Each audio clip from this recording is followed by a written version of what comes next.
네, 안녕하세요. 이불을 알리려고 74회가 되겠습니다. 네, 어제에 이어서 오늘도 시간이 돼서요. 올려보도록 하겠습니다. 집 정리를 잠깐 해서요. 이번에는 매번 방바닥에 앉아서 했는데 이번에는 의자에 앉아서 하고 있습니다. 네. 그럼 어제는 짧게 그 회귀 분석에 대한 전반적인 개요라고 할까요? 그 부분 했다면 오늘은 좀 회귀 모형하고 그 다음에 이 회귀 계수를 구하는 과정의 채도 제곱법에 대해서 또 잠시 소개하는 시간을 가져보도록 하겠습니다.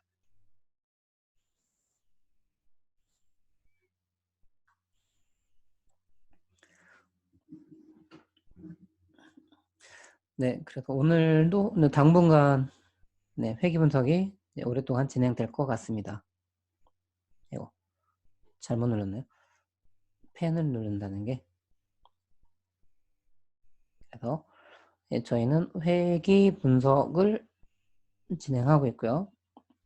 이거는 영어로 리그레션이라고 합니다.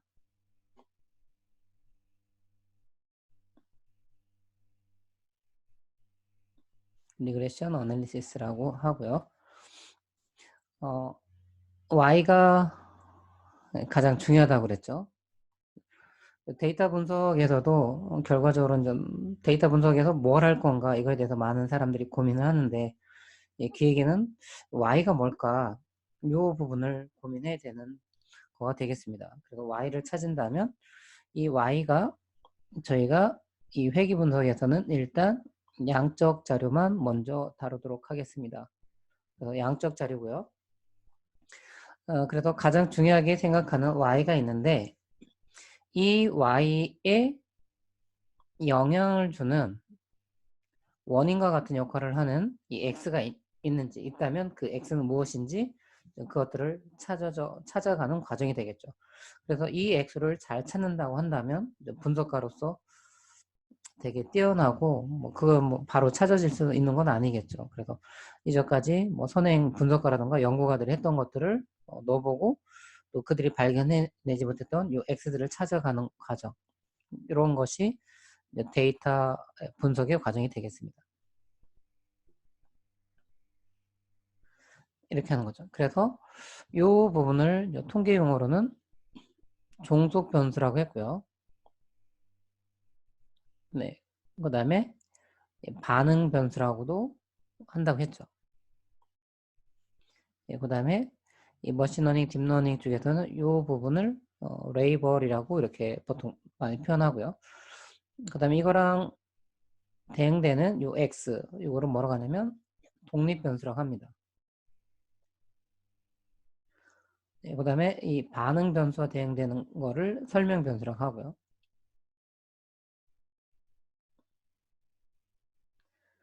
그 다음에 이 레이블과 대응되는 이 개념을 feature라고 이렇게 합니다. 그래서 저희가 할 거는 뭐냐면 그리고 이제 회귀 분석도 크게 두 가지로 한번 나눈다고 한다면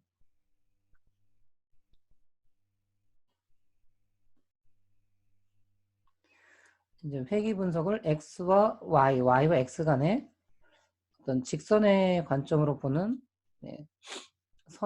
선형과 비선형으로 나누는 부분이 있고요. 그래서 선형 회귀 분석, 비선형 회귀 분석. 그래서 아마 회귀 분석을 배우면 많은 경우 이제 선형 회귀 분석을 배우고요. 그다음에 머신러닝, 딥러닝으로 가면 이제 비선형 부분들을 많이 다루게 될 겁니다. 선형이 좋은 점은 직관적이고 설명하기 쉽다는 거고요. 비선형은 정확성 부분이나 이런 부분이 더 올라갈 수 있겠죠. 그 다음에 단순과 그 다음에 다중으로 나누는 거가 되겠죠. 그래서 많은 경우는 저희가 이제 선형을 다룰 건데 이 선형을 다룬다면 단순 선형과 다중 선형이 있습니다. 그래서 이 선형과 비선형은 Y와 X 간의 관계가 선형, 직선의 형태로 직선의 관계가 있는 거로 볼 거냐 아니면 직선이 아닌 이런 2차 이상의 어떤 곡선 이런 부분으로 볼 거냐 해서 비선형 이렇게 나눌 수 있고요. 그 다음에 이 단순과 다중은 이 독립변수의 개수에 가지고 구분할 수 있습니다. 그래서 이 독립 변수가 요 한 개로 이루어졌다고 한다면 이걸 단순이라고 하고요. 이 독립 변수가 두 개 이상으로 되어 있으면 이걸 다중 회귀 분석이라고 하죠. 그래서 많은 경우 선형이기 때문에 다중 선형 회귀 분석이라고 하는 거죠. 그래서 저희는 여기서는 단순 선형 회귀 분석에 대해서 설명하도록 하겠습니다. 이게 끝나면 다중 선형 회귀 분석을 하고요. 네, 비선형은 당분간은 다루지 않을 것 같습니다. 네, 그거는 머신러닝이나 이런 부분에서 참조하시면 되겠습니다. 그래서 단순 선형 회귀 분석을 저희가 할 거고요. 그러면 이제 모형을 세워보도록 하겠습니다. 그래서 첫 번째 저희가 회귀 모형을 세우겠습니다. 이 회귀 모형을 뭐라고 하냐면 리그레션 마들이라고 이렇게 합니다. 그래서 뭐냐면 이 y 부분에 대해서 이 y라는 실제 데이터는 우리가 모르는 절편 베타 제로하고 그 다음에 기울기 베타 1, 그 다음에 이거랑 우리가 알 수 있는 데이터, 수집한 데이터, 요 x라는 데이터하고 기울기하고요. 그 다음에 요 x로 다 설명하지 못하는 나머지 부분들, 네, 그런 부분들을 저희가 잠시만요. 카톡에 올려서요. 예, 그 부분을 입실론 i라고 합니다.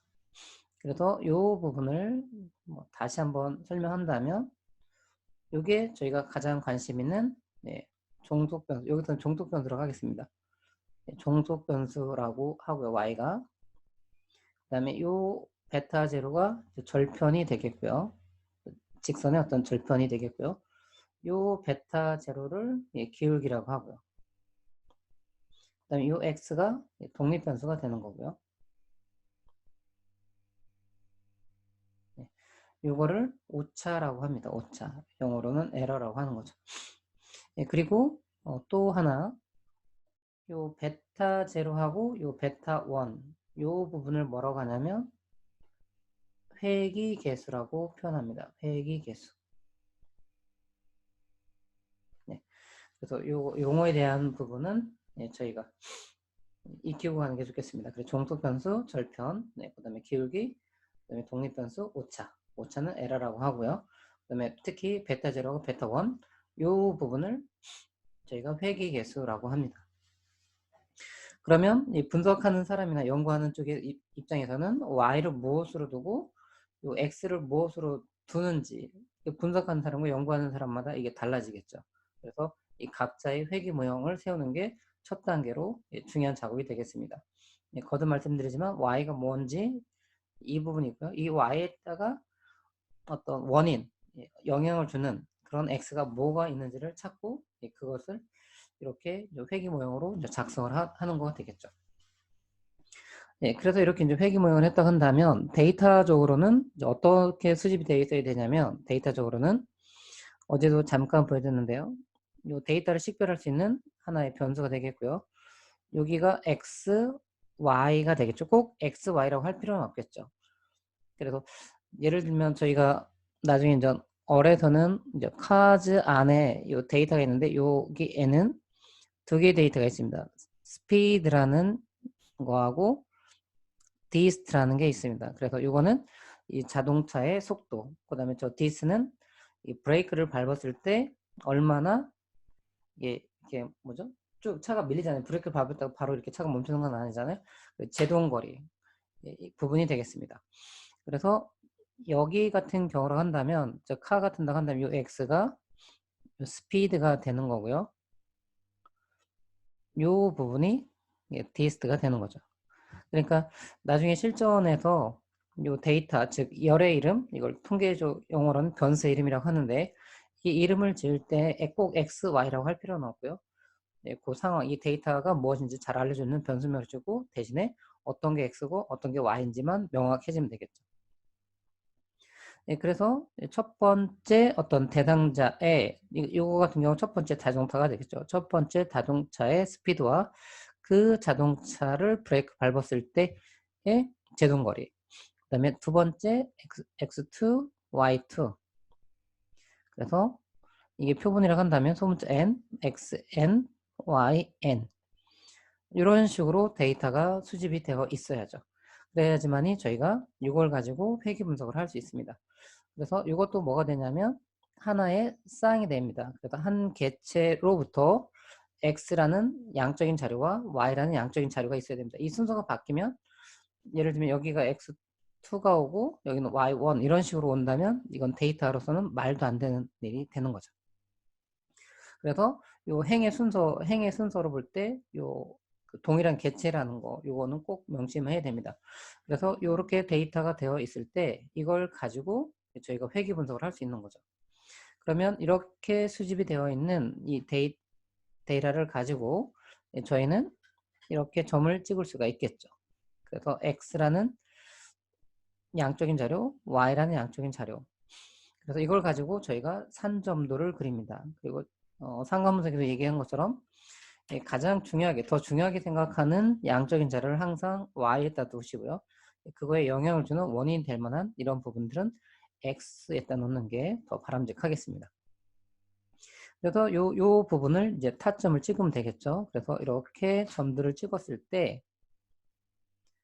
이거는 이제 데이터가 어떻게 생겼냐에 따라서 요 산점도의 모양은 다양하게 나오가 되겠죠. 그래서 회귀 분석을 한다라는 거 뭐냐면 이 산점들을 즉 이 현상들을 가장 잘 설명할 수 있는 직선을 찾아내자는 거죠. 그러면 직선은 무수히 많이 존재하죠. 예를 들면 이런 직선으로 요 점들을 설명해 볼 수도 있고요. 그 다음에 2번 같은 거로도 할 수 있고요. 뭐 3번 같은 거로도 할 수 있고 여기서 직선들은 엄청나게 많이 존재하게 되죠.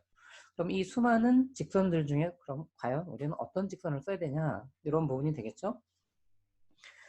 그렇다고 한다면 이렇게 제가 빨간 선으로 한번 이렇게 그어보도록 하겠습니다. 이렇게 빨간 선으로 그어본 다음에 이걸 4번이라고 한번 놔보겠습니다.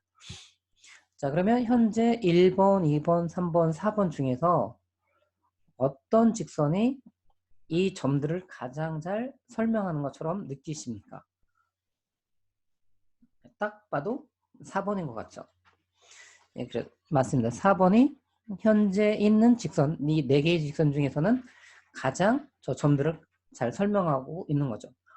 그럼 점들을 잘 설명한다는 건 뭘까요? 예, 점들을 잘 설명한다는 거는 이 점들과 이 직선의 거리가 가장 짧다라는 거죠. 네.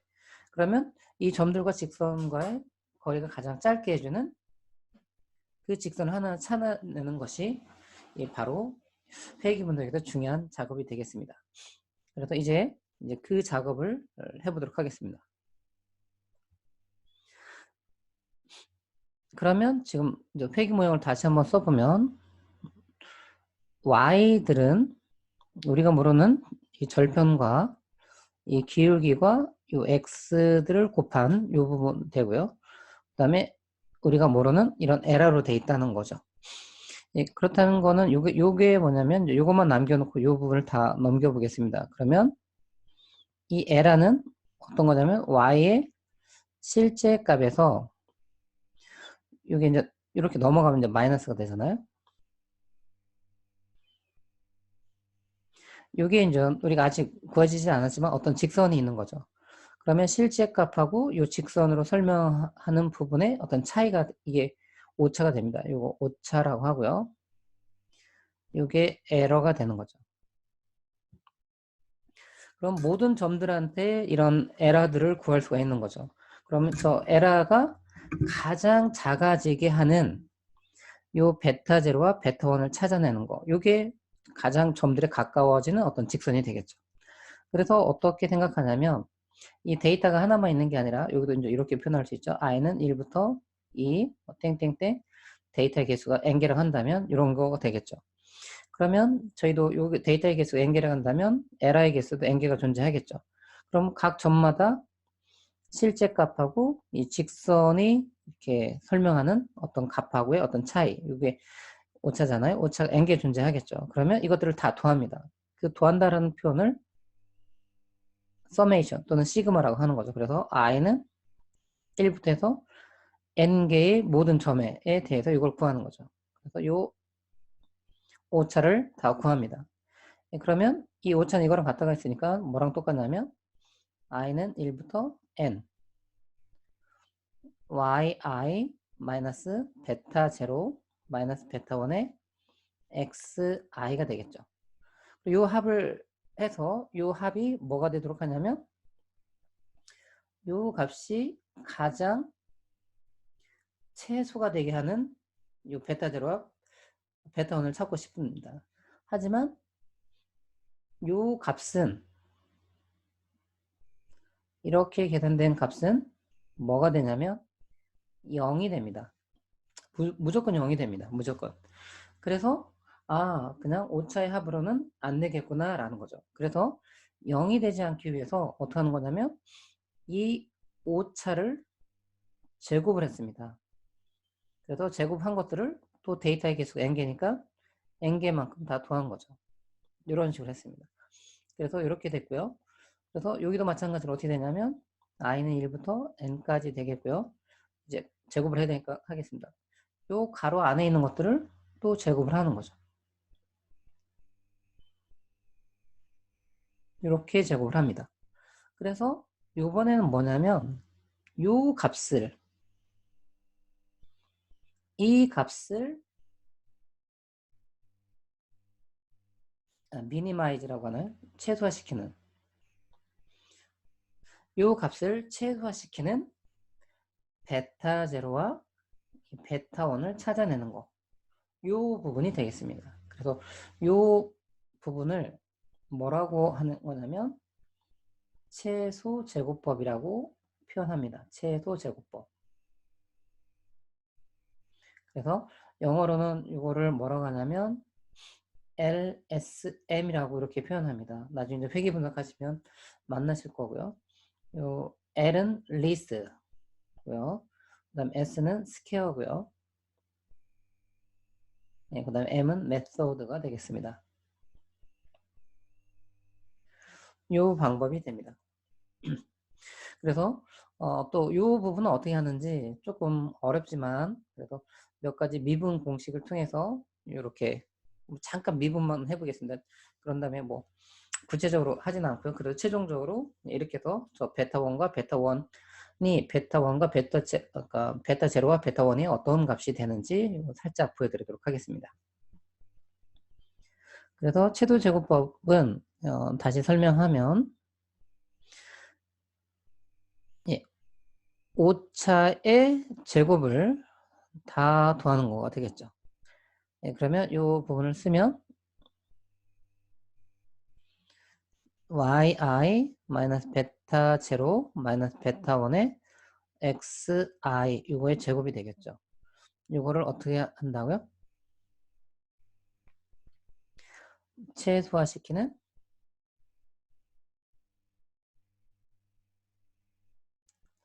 이 베타 제로와 이 베타 1을 찾아내는 거 되죠. 나중에 좀 머신러닝, 딥러닝 가면 이런 개념이 많이 나오는데 예, 거기서는 보통 MSE 이제 이런 부분 많이 나오거든요. 실제 값과 어떤 추정한 것 간의 차이가 존재하는데 거기도 이제 에러가 존재하는 거죠. 그래서 이 에러를 가장 최소화시켜주는 어떤 그런 방법들을 찾아내는 거 이런 부분들이 또 이제 머신러닝에서 다양하게 이제 소개되고 있거든요. 요 철학이 그쪽으로 반영된 것 같습니다. 그래서 이걸 하기 위해서는 어떻게 하는 거냐면 저희가 이제 미분 공식 이제 몇 가지를 보면 예를 들면 y가 이렇게 뭐 1이라고 놓는다면 이거는 이제 상수라고 표현할 수 있거든요. 그래서 이 부분을 저희가 x로 미분한다라고 한다면 좀 방식이 이제 몇 가지 방식인데 뭐 dx, 뭐 dy라고 이렇게 표현할 수도 있고요. 그 다음에 이렇게 x하고 뭐 이렇게 y 이런 식으로도 표현할 수 있고요. 그 다음에 y한테가 여기다 이렇게 해서 프라임 네, prime 이게 prime 이렇게 했는데 그러면 y를 미분했다라는 거가 됩니다. 그래서 이런 경우에 상수에 대해서 상수인 이 y에 대해서 미분하면 이 미분값은 0이 됩니다. 이거는 그냥 하나의 공식으로 받아주시면 좋겠고요. 이런 경우가 있고 그 다음에 두 번째는 이 y가 요 x 이렇게 이루어졌다라고 한다면 이럴 때에 y의 프라임 또는 뭐 dx, dy 이렇게도 많이 표현하니까요. 이런 경우는 이거를 조금 나중에 일반화할 수도 있으니까요. 여기다가 1승 이런 개념으로 하겠습니다. 그러면 얘는 어떻게 되는 거냐면 요 1이 앞으로 옵니다. 요 x의 1승이 요 앞으로 오고요. 그 다음에 곱하기 x 한 다음에 여기다가 1에서 원래 1이었잖아요. x1. 그래서 여기서 마이너스 1 이런 형태가 됩니다. 그래서 이거를 또 표현해보면 1 곱하기 x의 0승이 되고요. x의 0승은 1이 됩니다. 그래서 얘는 1 곱하기 1이 되고요. 그래서 최종적으로 1이 됩니다. 그래서 이렇게 이제 x를 미분해주면 y가 y 이퀄 x 이걸 미분하면 이제 1이 되는 거고요. 그 다음에 이제 세 번째 경우를 본다면 y가 x의 2승 이렇게 된 경우 요 공식을 잘 따라하면 되겠습니다. 그래서 여기에서 y의 프라임 또는 dx, dy 이 부분은 뭐가 되냐면 요 2가 앞으로 오는 거죠. 2가 앞으로 오고 곱하기 x 2승에서 어떻게 했죠? 1 빼기 해줬죠. 그러면 2 곱하기 x의 1승이 되고요. 이걸 줄이면 2x가 되는 거죠. 그래서 이런 게 있고요. 이제 또 하나 더 하면 좀 어려울 수 있는데요. 잠깐 참으시고요. y는 2x 플러스 뭐 1이다. 이걸 제곱해 준 거다라고 한다면 이런 경우는 어떻게 되는 거냐면 이거를 잠깐 치환을 합니다. 그래서 이 대문자 a가 2x 플러스 1이다라고 잠깐 치환을 하고요. 그러면 이 y하고 x의 함수가 아니라 이제 y하고 a의 함수로 보는 거죠.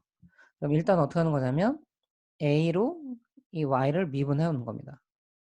그러면 아까 배운 것처럼 똑같이 뭐가 되냐면 이 a가 되겠죠. 그런데 저희가 원하는 거는 x로 미분하고 싶은 거거든요. 그러면 어떻게 하는 거냐면 이 a를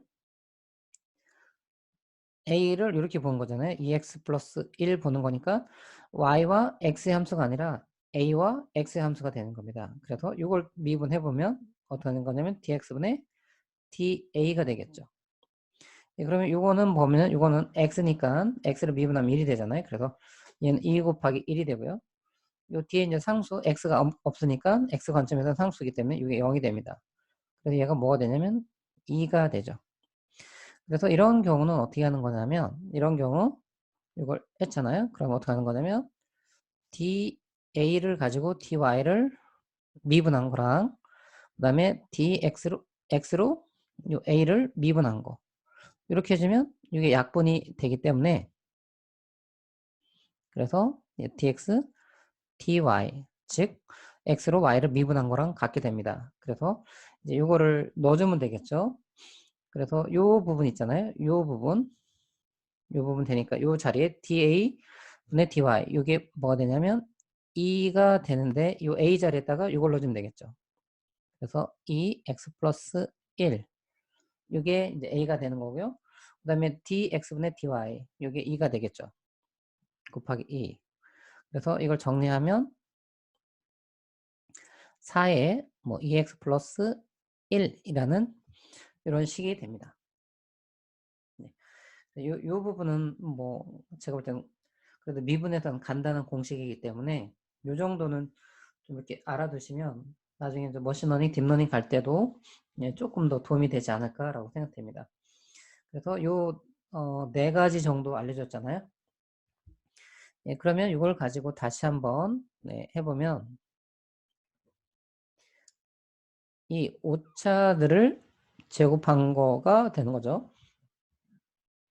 그 다음에 요 부분을 설명하면 yi 마이너스 베타 제로 마이너스 베타 1의 xi의 제곱이 되겠죠. 그래서 이걸 미니마이즈 최소가로 하고 싶은데 이게 이제 2차 함수가 되겠거든요. 그럼 2차 함수 같은 경우는 예를 들면 뭐 이걸 아이고 이걸 뭐 이런 식으로 해놓는다고 한다면 2차 함수로 한다면 여기 부분이 최소값이 되는 거잖아요. 이 값들의 가장 최소값이 되는 부분 이거잖아요.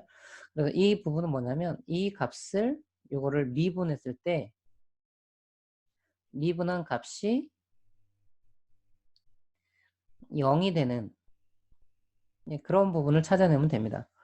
그래서 요 아이디어는 뭐냐면 요거를 지금 보면 우리가 정말 알고 싶은 건 뭐냐면 요 베타 제로하고 요 베타 1이라는 걸 알고 싶거든요.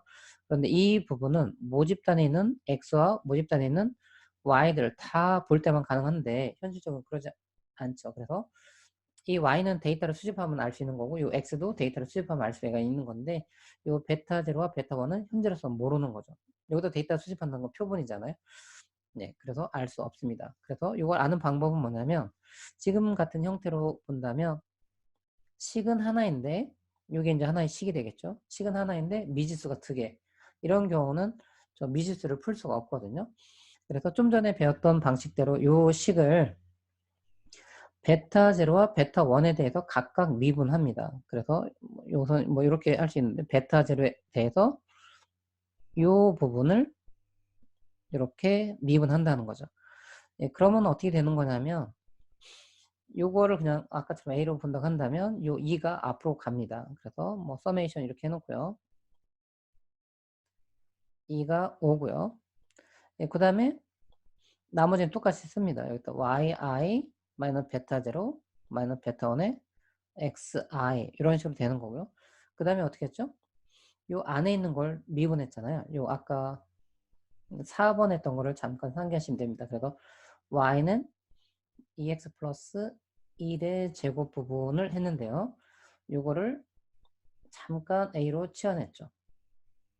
네, 그래서 y가 a의 제곱처럼 이렇게 보이잖아요. 그래서 어떻게 하는 거냐면 a에 대해서 a로 y를 미분하는 형태가 되면 2a가 됐잖아요. 그럼 요거를 a처럼 보시면 되는 거죠. 요 부분을. 여기 있는 부분을. a로 보시면 되겠죠. 그러면 이렇게 되는 거잖아요. 네, 그 다음에 아까 또 어떻게 했죠? 네, 그 다음에 요 a를 저희가 x로 미분하는 거죠. 네, 그러면 요거가 되니까 여기는 2가 되겠죠. 그럼 여기는 좀 어떻게 하는 거냐면 요 안에 있는 내용을 이제 베타 제로의 관점으로 봅니다. 그러니까 베타 제로가 아닌 나머지는 다 상수가 되겠죠. 그래서 여기에다 오면 뭐가 되는 거냐면 얘는 베타 제로가 없으니까 얘는 상수라서 0이고 되겠고요. 여기는 베타 제로가 있기 때문에 여기는 1이 되고요. 여기는 없으니까 0이 되겠죠. 그래서 요 부분이 됩니다. 그래서 요 부분을 다시 한번 정리하면 서메이션 네. 2 yi 마이너스 베타 제로 마이너스 베타 1 xi 이 최종적으로 마이너스가 되겠죠. 예, 그러면 또 한번 정리한다면 서메이션 네, 마이너스 2 yi 마이너스 베타 제로 마이너스 베타 1 xi 그래서 이 부분이 뭐가 되도록 하냐면 0이 되게 해주는 베타 제로와 베타 1을 찾아내는 겁니다. 그래서 나중에 보면 이 부분은 양쪽으로 나눠주면 되는 거기 때문에 최종적으로 이렇게 표현할 수 있겠죠. yi 마이너스 베타 제로 마이너스 베타 1의 xi 뭐 이런 형태로 되겠죠. 그래서 이런 식으로 해서 식이 하나가 만들어집니다. 예, 그 다음에 두 번째는 뭐가 되냐면 요거를 이번에 베타 1이라는 입장에서 저 부분을 미분해 보는 겁니다.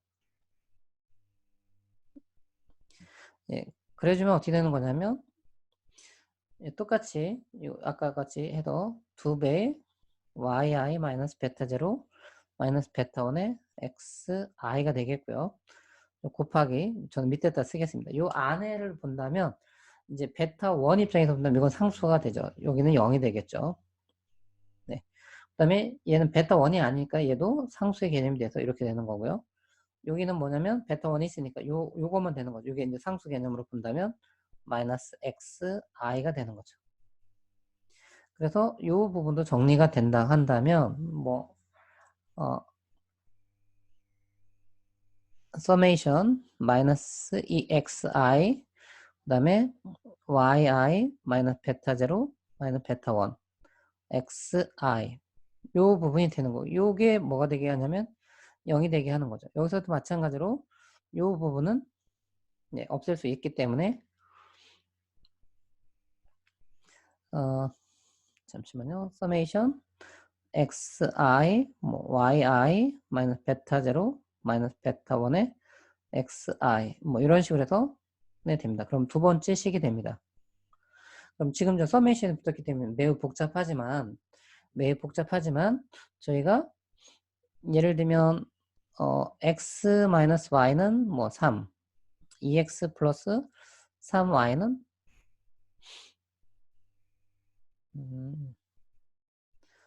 뭐 10. 뭐 이런 식으로 됐다 한다면 미지수 x라는 미지수와 y라는 미지수 그래서 방정식이 이게 하나, 두 개가 되잖아요. 그래서 요 소거법 예를 들면 세배를 해주면 3x 마이너스 3y는 뭐 9. 그다음에 뭐 2x 플러스 3y는 뭐 10. 그래서 이걸 해주면 5x는 19. 그래서 x는 5분의 19. 뭐 이런 식으로 나오는 거잖아요. 그래서 이런 식으로 해서 이제 우리가 몰랐던 베타 0, 베타 1을 알아냅니다. 그래서 이제 결론적으로 말씀을 드리면 그래서 저런 소거법을 통해서 알아내면 뭐가 되냐면 이 베타 1을 표본에 의해서 저희가 이제 알아내는 거죠. 그래서 이거를 베타 1의 추정했다라고 이런 얘기를 하거든요. 표본을 통해서 우리가 몰랐던 어떤 값을 추정했다라고 하는 거죠. 그리고 이거는 저희가 B1이라고도 합니다. 그래서 최종적으로 이 값은 뭐가 되는 거냐면 이 값이 됩니다. i는 1부터 n xi 마이너스 x바의 제곱. 이것분에 여기는 뭐가 되냐면 i는 1에서 하고요. 그 다음에 xi 마이너스 x바 곱하기 yi 마이너스 y바 뭐 이런 형태가 됩니다. 그리고 우리가 이제 요거는 기울기에 대한 추정을 한 거고요. 이제 베타 제로 절편에 대한 추정은 어떻게 하는 거냐면 저희가 또 이 b 제로라고도 표현하고요.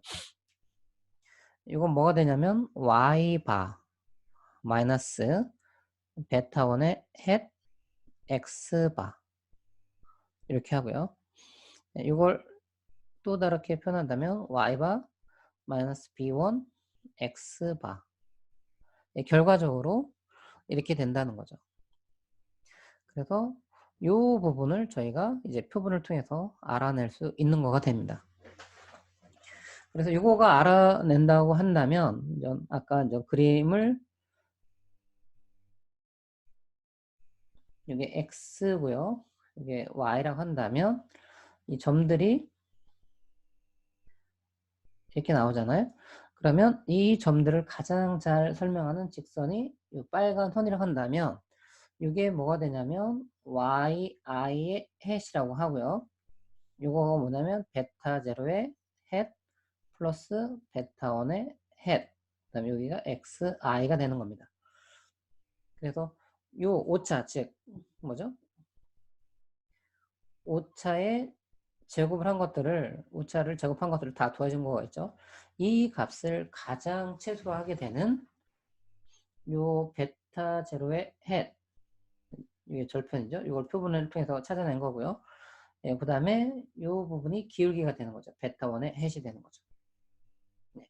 그래서 이걸 찾아내는 방법이 뭐라고요? 최소 제곱법을 통해서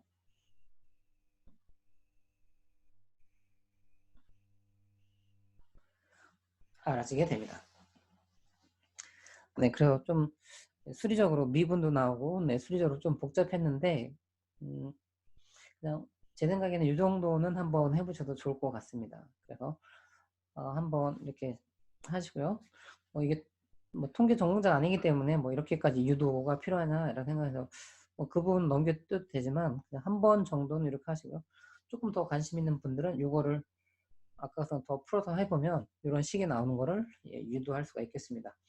그런데 뭐 그 정도까지는 필요하진 않지만 저 점들을 가장 잘 설명하는 직선을 찾아내고, 직선에서 가장 중요한 건 절편과 기울기인데, 그런 절편과 기울기를 최소제곱법 그리고 그 미분을 통하는 과정이 필요했고, 그 미분을 해서 두 개의 식을 얻어냈고, 그 식에서 뭐 소거법이라고 하죠. 소거법 같은 걸 통해서 우리가 몰랐던 베타 제로, 베타 원, 그거에 대해서 알아내는 방법이었습니다. 다시 한번 정리하면 이번에는 저희가 회귀 모형이라는 거, 그래서 yi는 베타 제로 플러스 베타 1의 xi, 그 다음에 입실론 i, 그래서 y를 어떤 변수로 놓고 그 다음에 x에 해당되는 걸 무엇으로 놓을 건지, 이게 이제 분석가가 첫 번째 중요하게 해야 될 회귀 모형을 설정하는 거고요. 이 부분이 잘 돼야겠죠. 근데 실전에서는 저 x가 하나가 아니라 여러 개를 만날 거기 때문에, 근데 이제 이론적으로 배울 때는 x가 하나일 때 이렇게 이제 설명하는 게 편한데, 실전에서는 저 x가 하나가 아니라 여러 개가 나오는 거, 그 여러 개, 어떤 여러 개가 될지를 찾아내는 게 이제 분석가가 할 일이고요. 그다음에 그 여러 개들 찾아냈다면 그것들이 다 유의하게 영향을 주는지, 어떤 게 영향을 주는지, 이런 부분들도 좀 또 한 단계 한 단계 진행되는 거가 되겠습니다. 그래서 다음에는요, 다음은 아마 다음 주가 될 것 같습니다. 주말은 다른 일을 하기 때문에요. 다음에는 회귀 모형에 대한 타당성을 어떻게 통계적으로 검증하는지, 그 다음에 그것이 끝나면 그 다음에 독립변수가 과연 종속변수에다가 유의한 영향을 주는지, 이런 부분 하고요. 그 다음에 이 회귀 모형의 설명력, 독립변수 설명력이라고 하는 결정계수는 또 어떻게 하는지, 그 다음에 이 회귀 분석에서 필요한 가정을 했는데요. 오늘 가정한 부분은 설명하지 않는데, 다음에 할 때 이 가정에 뭐가 들어가는지, 그래서 나중에 잔차를 통해서 이 회귀 분석에 필요했던 이 가정들은 잘 성립하고 있는지, 그런 부분들을 다뤄보도록 하겠습니다. 네, 저는 오늘 금요일이고요. 네, 이걸 언제 볼지 모르겠지만 제 기준으로 한다면 좋은 주말 되시고요. 저는 다음 주 최대한 월요일에 찾아뵙도록 하겠습니다. 늘 이브를 알리려고 구독해 주셔서 감사하고요. 네, 유용했으면 좋아요, 구독 눌러주시고요. 주변에 있는 분들에게도 소개 부탁드립니다. 감사합니다.